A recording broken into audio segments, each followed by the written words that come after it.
काले कानून, पुराने कानून या जो आम जनता को इफेक्टेड हैं उन कानूनों को बदलने की बात करते हैं, तो होमगार्ड जवानों को क्यों अनदेखी की जाती है इन लोगों की। आज होमगार्ड जवान देश में उस कड़ी में शामिल है, फ्रंट लाइन में खड़ा होकर अपनी जान जोखिम में डालकर कानून व्यवस्था को, लॉ एंड ऑर्डर को मेंटेन करते हैं। लेकिन किसी वादे पर सरकार कहीं पर खरी नहीं कर रही है। हमारी उम्र होगी, इतने साल से हम सर्विस दे रहे हैं होमगार्ड में। कितने सालों से आप कर रहे हैं? जी मैं 2004 का भर्ती हूँ और कई जने 2009 के भर्ती हैं। जो इतने सारे बंदे बेरोजगार कर रहे हैं, कह रहे हैं दोबारा भर्ती। हम कैसे हो जाएंगे भर्ती, ये बताओ। 2011 में मैं भर्ती हुआ था और 3 साल के लिए मैं भर्ती करते हैं, लेकिन अब मैं 12 साल से मैं लगातार जॉब कर रहा हूँ और अपनी सेवाएं दे रहा हूँ।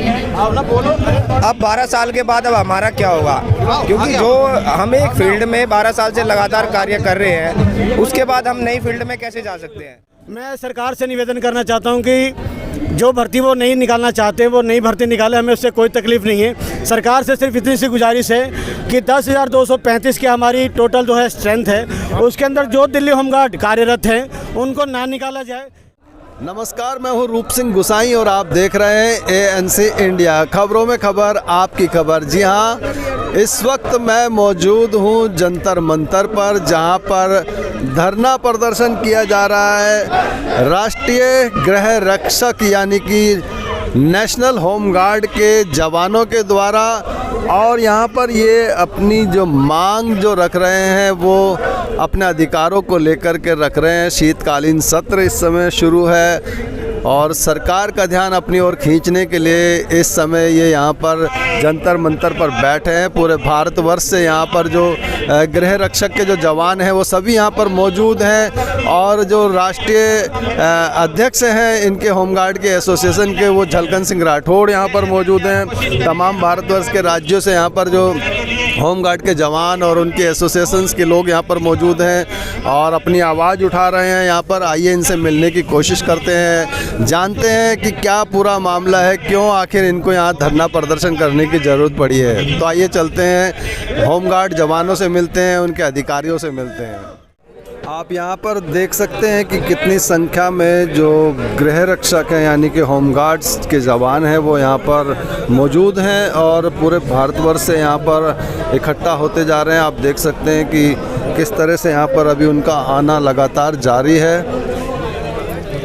ये देखिए किस तरह से अपने हाथों में अपने जो है स्लोगन, अपना इश्तिहार लिए हुए हैं। होमगार्ड एकता जिंदाबाद, वी वांट जस्टिस, गौरे अंग्रेज़ों के काले कानून ख़त्म करो, वी वांट जस्टिस, होमगार्ड एकता जिंदाबाद। इस तरह के जो है हाथों में अपने स्लोगन लिए हुए हैं और आप देख सकते हैं कि पूरे जो यहाँ पर गार्ड जो जवान जो तैनात हैं वो पूरे इस अपने अधिकारों की मांग को पूरा सफल बनाते हुए, सरकार के कानों तक इस आवाज़ को पहुँचाते हुए यहाँ पर भारी संख्या में जवान मौजूद हैं।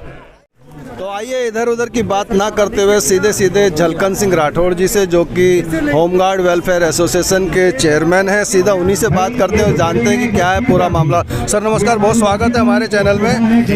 हमारे दर्शकों को बताएं कि क्या है पूरा मामला, क्यों आप आज धरने के लिए यहाँ पर बैठे हैं जंतर मंतर पर। देखिए, होमगार्ड जवान देश में अपनी सेवाएं देते हैं, कानून व्यवस्था बनाने में पुलिस के साथ कंधे से कंधा मिलाकर सेवाएं देते हैं। जब होमगार्ड जवानों के अधिकारों की बात आती है तो इनकी सुनवाई नहीं की जाती है। हमारे होमगार्ड जवानों का जो इस डिपार्टमेंट का गठन हुआ था वो 1947 में हुआ था। आज उसको 75 वर्ष हो चुके हैं। मोदी जी जब सारे काले कानून, पुराने कानून या जो आम जनता को इफेक्टेड हैं उन कानूनों को बदलने की बात करते हैं, तो होमगार्ड जवानों को क्यों अनदेखी की जाती है इन लोगों की। आज होमगार्ड जवान देश में उस कड़ी में शामिल है, फ्रंट लाइन में खड़ा होकर अपनी जान जोखिम में डालकर कानून व्यवस्था को, लॉ एंड ऑर्डर को मेंटेन करते हैं। लेकिन जब होमगार्ड जवान हताहत हो जाए तो उसको मेडिकल सुविधा नहीं मिले, परिवार पालने के लिए पर्याप्त वेतन नहीं मिले, उसको पर्याप्त ड्यूटियां नहीं दी जाएं, ऐसे भेदभाव से होमगार्ड जवान काफ़ी प्रताड़ित हैं। और आज अपनी प्रताड़ना को लेकर संसद में होमगार्ड बिल के नाम से होमगार्ड बिल पास किया जाए और होमगार्ड जवानों का ये संसद में तय किया जाए। ये माननीय नरेंद्र मोदी जी, अमित शाह जी तय करें कि होमगार्ड जवानों को उनको राज्य कर्मचारी का दर्जा दिलाएंगे या केंद्रीय कर्मचारी का दर्जा देंगे। लेकिन होमगार्ड जवानों की पीड़ाओं को अब समाप्त किया जाना चाहिए। चाहिए कि अब ये गुलामी की जंजीर तोड़ने के लिए होमगार्ड जवान एकजुट हो चुके हैं और आज मैदान में हैं। सर, ये जो अभी हमने एक स्लोगन पढ़ा कि अंग्रेजों के काले कानून को बंद किया जाए, ये कौन से काले कानून है होमगार्ड के लिए? 1946 1947 में आज़ादी के समय अंग्रेजों का राज गया था, ख़त्म नहीं हुआ था। जब उस समय 47 में बना 47 में ही लागू हो जाए ऐसा नहीं था। ये अंग्रेज़ों के समय बनाया गया, तैयार किया हुआ 1941 में तैयार हुआ था, 1947 में इसे लागू किया गया। तो अंग्रेज़ों के ज़माने का जब कानून है वो आज तक लागू कैसे नहीं हुआ और अब तक उसमें कोई बदलाव नहीं किया गया, ना ही उसमें बदलने की कोई रणनीति अभी तक दिखाई दे रही है। होमगार्ड जवान 75 साल से इस गुलामी को झेल रहे हैं, इसलिए हमने उसको काला कानून नाम दिया है। अच्छा, अभी एक मैंने देखा कि जो जम्मू कश्मीर के जवान है 2700 रुपये प्रति माह उनके तनख्वाह सुनकर बड़ी हैरानी हुई, क्या सच है ये? जी बिल्कुल, बड़े दुर्भाग्य की बात है कि 9 दिन रोजगार 2700 रुपये सैलरी में वो अपने परिवार का पालन पोषण कैसे कर पाएंगे। होमगार्ड जवानों को बीच बीच में कानून व्यवस्था और कई अन्य महत्वपूर्ण ड्यूटियों के लिए भी बुला लिया जाता है, लेकिन होमगार्ड जवानों को 2700 रुपये में एक बार उनके घर की स्थिति जाकर देखें, ना उनके अपनी छत है, ना वो अपने बच्चों को अच्छे स्कूल में शिक्षा दे पा रहे हैं, ना ही उनको पढ़ाई लिखाई का कोई संसाधन, ना पालन पोषण नहीं कर पा रहे हैं। ऐसी स्थिति में एक दिन संतरी रहते हैं, दूसरे दिन संतरे वाले बनना पड़ता है। ये बड़ी महज बहुत बुरी बात है और सरकार को इस पर संज्ञान लेना चाहिए कि एक यूटी में 46,000 रुपये तनख्वाह दी जा रही है उसी होमगार्ड जवान को, और एक यूटी में 2700 रुपये तनख्वाह दी जा रही है। एक यूटी में उसको 12 महीने नियमित रोजगार दिया जा रहा है, दूसरी यूटी में महीने में सिर्फ 9 दिन रोजगार दिया जा रहा है, साल में सिर्फ लगभग 150 दिन के आसपास रोजगार मिल पाता है। तो ऐसी स्थिति में होमगार्ड के साथ ये भेदभाव है, ये गुलामी है, जबकि कानून वही 1947 था और उसी 1947 के कानून के तहत आज होमगार्ड जवानों को 1962-63 में बांट दिया गया है और शोषण को और लंबा, इसको फुटबॉल बनाते हुए शोषण को और लंबा कर दिया गया है। सर, बहुत धन्यवाद, आप हमारे साथ जुड़े और हम भी यही चाहेंगे कि भारत सरकार आपकी ओर विशेष ध्यान दे, आपकी मांगों को मान ले। Thank you sir. हमारे साथ ललित कुमार जी हैं जो कि महरौली से हैं और दिल्ली होमगार्ड के जवान हैं और यहाँ पर इस प्रदर्शन में भाग ले रहे हैं। सर नमस्कार, बहुत स्वागत है हमारे चैनल में। क्या समस्या है आपकी, जो आपके जवानों की, क्यों आप इस आंदोलन में, इस प्रदर्शन में भाग ले रहे हैं? आप आंदोलन करना भी एक हमारी मजबूरी है सर, क्योंकि विषय है रोजगार का। सरकार ने बहुत समय से वायदे किए कि हम लोगों को स्थापित किया जाएगा और अन्य सुविधाएं भी दी जाएंगी, लेकिन किसी वायदे पर सरकार कहीं पर खरी नहीं उतर रही है।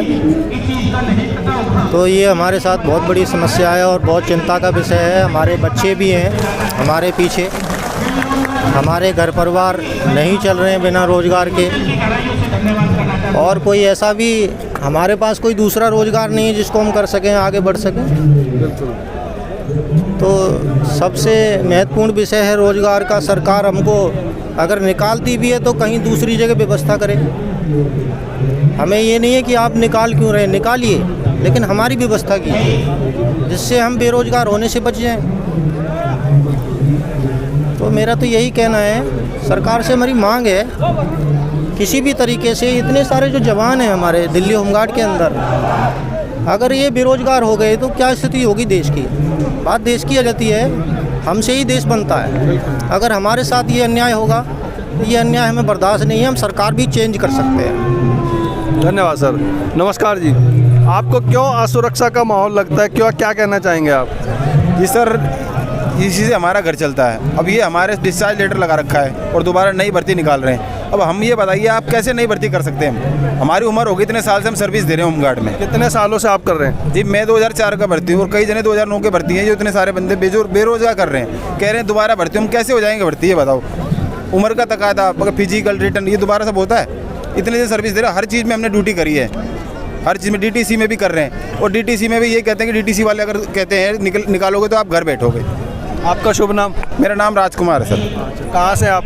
मैं सुल्तानपुरी से हूँ। आप सर बताएं अपना शुभ नाम, आप क्या कहना चाह रहे हैं? मेरा नाम अश्विनी कुमार है, मैं दिल्ली होमगार्ड का जवान हूँ। 2011 में मैं भर्ती हुआ था और 3 साल के लिए हमें भर्ती करते हैं, लेकिन अब हमें 12 साल से मैं लगातार जॉब कर रहा हूँ और अपनी सेवाएं दे रहा हूँ। अब 12 साल के बाद अब हमारा क्या होगा, क्योंकि जो हम एक फील्ड में 12 साल से लगातार कार्य कर रहे हैं, उसके बाद हम नई फील्ड में कैसे जा सकते हैं। सरकार इसके लिए कार्यरत रहे और जो भी हमें सुविधाएं हैं 60 साल तक की हमारी मांगे जो है, आज हम अपनी मांगे यहाँ पे करने के लिए आए हैं ताकि हमें 60 साल तक नियमित रोजगार मिले, मेडिकल सुविधाएं मिले, लेकिन सरकार इस सभी चीज़ों से हमें वंचित कर रही है। इसलिए आपको क्या इस समय निकाला जा रहा है क्या आपके विभाग से? हाँ जी, मार्च 2023 में हमें निकालने के लिए बता दिया गया है और ये निकालेंगे। इसीलिए आज हमारे जितने भी राजस्थान से, दिल्ली से, पंजाब से हम होमगार्ड्स हैं, सभी आज इकट्ठा हुए हैं यहाँ पे, ताकि ये जो हमारे साथ नाइंसाफ़ी है, ये गवर्नमेंट हमारे साथ नाइंसाफ़ी ना करें। क्योंकि केजरीवाल जी की जब सरकार आई थी, उन्होंने ये बोला था कि जब हमारी सरकार आएगी तो सबसे पहले हम दिल्ली होमगार्ड के लिए कार्य करेंगे, लेकिन आज तक माननीय मुख्यमंत्री जी ने दिल्ली होमगार्ड के लिए आज तक कुछ भी नहीं बोला है। तो इसीलिए हम सभी भाई ये कहना चाहते हैं कि हमारे लिए कुछ ना कुछ सोचा जाए, क्योंकि हम देश में ही रह रहे हैं, हम बाहर के आदमी नहीं हैं। हम दिल्ली के ही हैं, राजस्थान से हैं, पंजाब से हैं, लेकिन हम देश से बाहर के आदमी नहीं हैं। हमारे बारे में ज़रूर सोचा जाए। चलो हाँ सर, आपका शुभ नाम, कहाँ से है, क्या कहना? थोड़ी देर फोटो अच्छी आएगी। नमस्कार, मेरा नाम धर्मेंद्र माझी है और मैं दिल्ली होमगार्ड में कार्यरत हूँ। मैं केंद्र सरकार और दिल्ली सरकार से दोनों से गुजारिश करना चाहता हूँ सर, सरकार ने हमें लास्ट अल्टीमेट दे दिया कि 31 मार्च 2023 को तमाम दिल्ली होमगार्ड के निवासियों को, दिल्ली होमगार्ड के वॉलंटियर्स को निकाल दिया जाएगा। मैं सरकार से निवेदन करना चाहता हूँ कि जो भर्ती वो नहीं निकालना चाहते हैं वो नई भर्ती निकाले, हमें उससे कोई तकलीफ़ नहीं है। सरकार से सिर्फ इतनी सी गुजारिश है कि 10,235 की हमारी टोटल जो है स्ट्रेंथ है, उसके अंदर जो दिल्ली होमगार्ड कार्यरत हैं उनको ना निकाला जाए।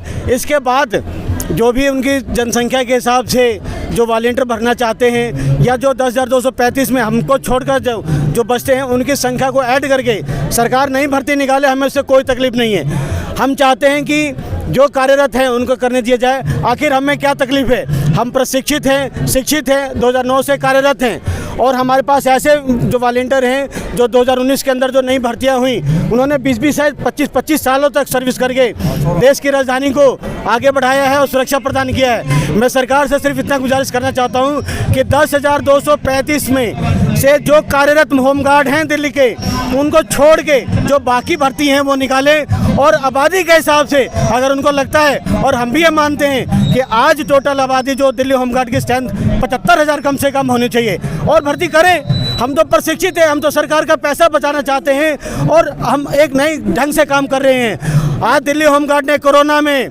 महामारी में वैक्सीनेशन का काम करा, राशन बंटवाने का काम करा, हर स्थिति के लिए, हर आपदा में हम लोग तैयार हैं। मैं सरकार से गुजारिश करूंगा कि जो दिल्ली होमगार्ड के जो जवान जो भी कार्यरत हैं उनको ना निकाला जाए और दूसरी भर्ती करे। जय हिंद, जय भारत। होमगार्ड एक्टर जिंदाबाद, होमगार्ड एक्टर जिंदाबाद, होमगार्ड एक्टर जिंदाबाद, वंदे मातरम, वंदे मातरम, वंदे मातरम, वंदे मातरम, वंदे मातरम, होमगार्ड एक्टर जिंदाबाद, भारत माता की जय, भारत माता की जय, भारत माता की जय।